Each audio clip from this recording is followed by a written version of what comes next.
नमस्कार दोस्तों। Pathan super duper hit क्या हुई, तमाम जो नफरती चिंटू हैं वो बहती गंगा में हाथ धो रहे हैं। इन चेहरों पर गौर कीजिए दोस्तों। देश के सूचना और प्रसारण मंत्री अनुराग ठाकुर, जिनका वो बयान आपको याद होगा, देश के गद्दारों को गोली मारो। अब वो कह रहे हैं कि जो लोग बॉयकॉट कल्चर को बढ़ावा देते हैं वो देश का नुकसान कर रहे हैं। कंगना राणावत और हां, तिहाड़ जेल में पत्रकारिता का नाम रोशन करने वाला यह पत्रकार देखिए किस तरह के कार्यक्रम कर रहा है पठान फिल्म के समर्थन में। मगर अगर आपको समझना है ये सब क्यों हो रहा है दोस्तों, तो आपको इन आंकड़ों पर गौर करना पड़ेगा। सबसे पहले फिल्म समीक्षक तरण आदर्श के इस आंकड़े पर गौर कीजिए। पठान का कुल बजट है 250 करोड़ रुपए और भारत और दुनिया भर में सिर्फ पहले 2 दिनों में यह करीब 219 करोड़ की कमाई कर चुकी है। इस आंकड़े पर गौर कीजिए। फिल्म समीक्षक और ट्रेड एनालिस्ट तरण आदर्श के मुताबिक 300 करोड़ के आंकड़े को पार करने वाली पठान सबसे तेज हिंदी फिल्म हो गई है। इसने 3 दिनों में भारत में 200 करोड़ से ज्यादा की कमाई कर ली है और अंतर्राष्ट्रीय तौर पर इसने कमाई है 112 करोड़ रुपए, यानी कुल 3 दिनों में 313 करोड़ की कमाई। और इतनी तेजी से 300 करोड़ के आंकड़े को किसी फिल्म ने नहीं छुआ है, किसी हिंदी फिल्म ने नहीं छुआ है। यानी कि अंधभक्तों के लिए बरनौल। और क्या आप जानते हैं कि आज पठान का चौथा दिन है और अगर इन 4 दिनों में सिर्फ भारत में कितनी कमाई की है, अगर हम इस बात पे गौर करें दोस्तों, तो इन 4 दिनों में सिर्फ भारत के अंदर पठान करीब 220 से 240 करोड़ की कमाई कर सकती है। जिसका अर्थ क्या हुआ दोस्तों कि पहले 4 दिनों में ही पठान की जो कुल लागत थी, पठान ने उससे ज्यादा कमाई कर ली है। और अभी तो फिल्म के पहले 4 दिन हुए हैं और आपको मुझे बतलाने की जरूरत नहीं है कि सिनेमा हॉल्स में पठान को किस तरह की मोहब्बत मिल रही है। और जाहिर सी बात है दोस्तों, ये तमाम नेता, ये तमाम पत्रकार, ये तमाम फिल्म एक्टर्स जो आमतौर पर नफरत फैलाते हैं, वो बहती गंगा में हाथ धो रहे हैं। आपकी स्क्रीन पर यह है अनुराग ठाकुर। मुंबई में एक फिल्म समारोह चल रहा है जहां उनका यह बयान आया है। उन्होंने क्या कहा मैं आपको बताता हूं। अनुराग ठाकुर कहते हैं कि मैं बॉयकॉट कल्चर के खिलाफ हूं, क्योंकि जो लोग फिल्मों को बॉयकॉट करने की मांग करते हैं वो दरअसल हमारी फिल्म इंडस्ट्री का नुकसान कर रहे हैं और देश को बदनाम कर रहे हैं। वो आगे ये भी कहते हैं कि बॉलीवुड जो है वो देश की सॉफ्ट पावर है, सॉफ्ट ताकत है, नर्म ताकत है। और जो लोग बॉयकॉट कल्चर को बढ़ावा देते हैं या फिल्म के बॉयकॉट का ऐलान करते हैं ना, वो देश को नुकसान पहुंचा रहे हैं। मैं आज अनुराग ठाकुर से एक बात पूछना चाहता हूं। अनुराग जी, अगर पठान फ्लॉप हो जाती तब भी क्या आप ऐसा बयान देते?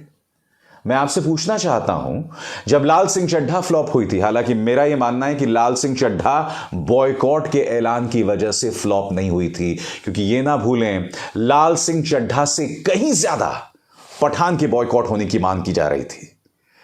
पठान के खिलाफ मुहिम छेड़ी गई थी, पठान के खिलाफ हिंसा का इस्तेमाल भी किया गया था। बावजूद इसके आप देख सकते हैं पहले 4 दिनों में छप्पर फाड़ जनता जो है वो सिनेमा घरों में पहुंच रही है।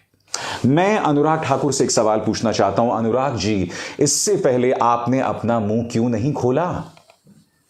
प्रधानमंत्री नरेंद्र मोदी हवा किस ओर बह रही है समझ चुके थे, इसीलिए उन्होंने बीजेपी की राष्ट्रीय कार्यकारिणी में कहा था कि कुछ लोगों को लगता है कि फिल्मों के बॉयकॉट के ऐलान करने के साथ वो बड़े नेता बन सकते हैं। और उनका इशारा किन लोगों की तरफ था? नरोत्तम मिश्र जैसे नेता, असम के मुख्यमंत्री जैसे नेता, गिरिराज सिंह जैसे नेताओं के खिलाफ था। या फिर वो छोटे छोटे नफरती चिंटू जो हैं, जो ट्विटर पर बैन करो पठान या फ्लॉप हुई पठान जैसे नारे देकर खुश हो जाते हैं, उन लोगों के खिलाफ था। मगर आज मैं मोदी सरकार से एक सवाल पूछना चाहता हूं पठान हिट हुई तो आप ये तमाम बातें कर रहे हैं, मगर मैं दावे के साथ कह सकता हूं दोस्तों, अगर पठान फ्लॉप हो जाती या पहले 4 दिन पठान देखने कोई नहीं पहुंचता ना, मैं दावे के साथ कह सकता हूं यही नेता उस बॉयकॉट गैंग के पक्ष में बयान देता, वो बॉयकॉट गैंग जो सिर्फ और सिर्फ देश का नुकसान पहुंचा रहा है। अब मैं आपको कुछ और दिखाता हूं दोस्तों, जो पत्रकार प्राइम टाइम में सिर्फ नफरत फैलाते हैं ना, वो किस तरह की हरकतें कर रहे हैं, किस तरह के शोज कर रहे हैं, मैं आपको दिखाता हूं। आपकी स्क्रीन पर तिहाड़ जेल में पत्रकारिता का नाम रोशन करने वाला यह शख्स, पठान की सफलता से क्या सबक मिला, देखिए बड़ी खबरों का ब्लैक एंड व्हाइट विश्लेषण तिहाड़ प्रिय के साथ। मैं आपसे एक सवाल पूछना चाहता हूं, पठान सफल हो गई तब यह बातें कर रहा है, अगर फ्लॉप हो जाती तब यह क्या कहता? अगर बॉयकॉट के ऐलान की वजह से पठान फ्लॉप हो जाती और पहले 4 दिनों में कोई सिनेमा हॉल नहीं पहुंचता, तब ये लोग नफरती गैंग्स के पक्ष में बयान देते। मैं फिर दोहरा दूं दोस्तों, अभी 4 दिन हुए हैं, जनता दोबारा तिबारा चौबारा इस फिल्म को तब देखने जाएगी जब जनता को पसंद आएगी। अभी पहले 4 दिनों में लोगों ने फिल्म को शायद पहली बार ही देखा है, वो दोबारा तिबारा चौबारा देखेंगे तभी जाकर यह फिल्म ब्लॉकबस्टर साबित होगी। मगर अभी जो कमाई दिखाई दे रही है उसमें इस फिल्म ने तमाम रिकॉर्ड्स अभी से तोड़ दिए हैं। उसके सामने KGF 2 धराशायी हो गई है, दंगल धराशायी हो गई है, बाहुबली धराशायी हो गई है। ये तमाम आंकड़े बहुत कुछ कह रहे हैं, इसीलिए ये लोग यू टर्न कर रहे हैं। कंगना रनावत ये भी पठान को की सफलता को लेकर बधाई दे रही हैं, हालांकि नफरत से बाज नहीं आई और एक बार फिर लोगों को विभाजन करने वाले बयान दे ही डालती हैं। इनका बयान क्या था कुछ देर बाद मैं आपको बतलाऊंगा, मगर सबसे पहले नफरती चिंटू पत्रकार और चैनल्स क्या कह रहे हैं वो मैं आपको पढ़ के सुनाना चाहता हूं। सबसे पहले साहब देखिए, पठान ने शाहरुख को किया माला माल, जब मिले पठान टाइगर टूटे सारे रिकॉर्ड्स। पठान का धमाल 2 दिन में 219 करोड़ की कमाई, नहीं चल पाई राजकुमार संतोषी की गांधी गोडसे। जी हां दोस्तों, गांधी गोडसे एक ऐसी फिल्म आई थी जिसमें बताया जाता है कि गोडसे का महिमा मंडन था, वो फिल्म फ्लॉप हो गई। आगे देखिए साहब, पठान की सफलता से क्या सबक मिला, माननीय पत्रकार जिन्होंने तिहाड़ जेल में 21 दिन बिताए थे। जनसत्ता, पठान ने तोड़ा KGF 2 का रिकॉर्ड। फिर न्यूज 18 अंबानी का न्यूज चैनल क्या कह रहा है, शाहरुख खान की फिल्म पठान का तूफान सिर्फ देश में ही नहीं दुनिया भर के बॉक्स ऑफिस पर दिख रहा है। ये तमाम बातें इस तरह से कही जा रही हैं दोस्तों। और फिल्म समीक्षक तरण आदर्श क्या कह रहे हैं वो आपकी स्क्रीन पर, पठान शाहरुख खान की सबसे ज्यादा कमाई करने वाली फिल्म होगी, ये बहुत बड़ा ऐलान कर दिया है दोस्तों। आज पठान हिट हो गई तब इस तरह की बातें की जा रही हैं। कल्पना कीजिए अगर ये फ्लॉप हो जाती और पहले 4 दिन कोई नहीं पहुंचता देखने के लिए, तब क्या होता दोस्तों। कल शाम यानी कल जबकि तीसरा दिन था पठान का, मेरा एक दोस्त एक बड़े सिनेमा हॉल में पहुंचा जो बहुत ही बड़ा है। वहां पर एक सीट खाली नहीं थी और आज सैटरडे है यानी छुट्टी का दिन, कल संडे है छुट्टी का दिन।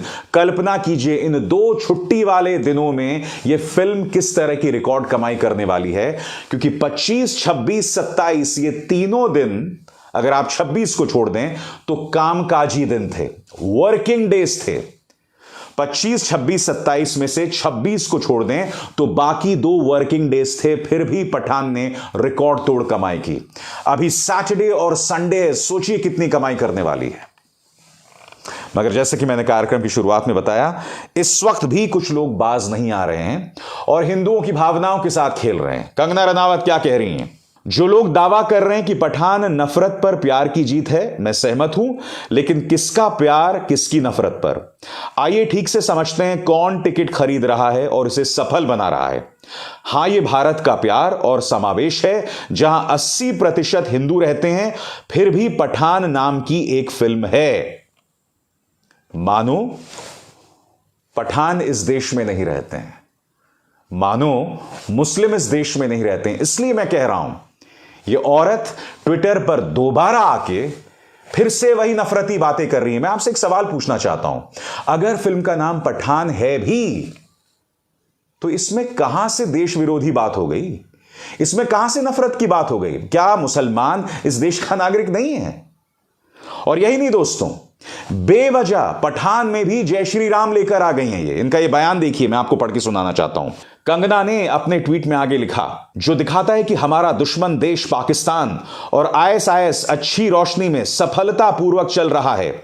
यह भारत की भावना है, नफरत और फैसले से परे, जो इसे महान बनाती है। यह भारत का प्यार है जिसने नफरत और दुश्मनों की ओछी राजनीति को जीत लिया। लेकिन जिन लोगों को बहुत उम्मीदें हैं, कृपया ध्यान दें, पठान सिर्फ एक फिल्म हो सकती है, गूंजेगा तो यहां सिर्फ जय श्री राम ही। बिल्कुल, यहां राम गूंजेगा, यहां जय सिया राम गूंजेगा, यहां लोग अपने धार्मिक नारे भी लगा सकते हैं कंगना जी, मगर यहां पर भी आप जानबूझकर जय श्री राम का नारा लेकर आई हैं। क्यों? क्योंकि इस बयान के जरिए भी कहीं ना कहीं आपको राजनीति खेलनी है, जो अपने आप में कितनी शर्मनाक बात है। और आप जो कह रहे हैं ना कि इस देश में प्यार की जीत हो रही है, अपने पुराने बयानों पर गौर कीजिए। आपको ट्विटर से बेआबरू करके क्यों बाहर निकाला गया था? क्योंकि आपने प्रधानमंत्री नरेंद्र मोदी से अपील की थी कि वो 2002 में जो उनका रौद्र रूप था गुजरात दंगों के दौरान, उसे वो सामने लाएं। आपने यह भी कहा था कि किसानों का सही मायने में इलाज तो इंदिरा गांधी ने 80 के दशक में किया था, जब उन्होंने खालिस्तानियों के खिलाफ मुहिम छेड़ी थी। आपके इस तरह के बयानात थे जिसकी वजह से आपको ट्विटर से बाहर कर दिया गया था। आज आप प्यार की जीत की बात कर रही हैं, थोड़ी तो शर्म आनी चाहिए आपको। आपके मुंह से प्यार मोहब्बत की बातें अच्छी नहीं लगती, मगर अगर आप अभी यू टर्न लेना चाहती हैं तो मैं आपका स्वागत करता हूं। तो दोस्तों, इस कार्यक्रम का मकसद यही था आपको बतलाना कि बहती गंगा में हर कोई हाथ धोना चाहता है। मैं फिर दोहरा दूं, पठान चलेगी नहीं चलेगी, ब्लॉकबस्टर साबित तभी होगी जब लोग इसे तीसरी चौथी बार देखने जाएंगे। मगर पहले 4-5 दिनों ने साबित कर दिया है कि यह देश बॉयकॉट गैंग्स के खिलाफ है। अभिसार शर्मा को दीजिए इजाजत। नमस्कार।